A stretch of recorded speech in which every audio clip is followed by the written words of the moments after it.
patuloy po na pagdami ng mga ministro at mga manggagawa, maging ang pagpapatayo ng mga gusaling sambahan at ang pagdami ng mga umaanib sa loob ng Iglesia ni Cristo, maging ang kasiglahang espiritual ng mga kapisanang pansambahayan sa loob ng Iglesia ay ilan lamang pong mga tagumpay na ipinagkaloob ng Diyos sa kanyang bayan sa mga huling araw na ito.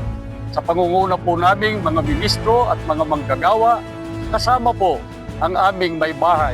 Kapatid na Eduardo V. Manalo, tagapamahalang pangkalahatan ng Iglesia ni Cristo, at kapatid na Angelo Eranio V. Manalo, pangalawang tagapamahalang pangkalahatan ng Iglesia ni Cristo, at sa lahat ng mga kapatid sa buong mundo, kami po ay bumabati sa inyo ng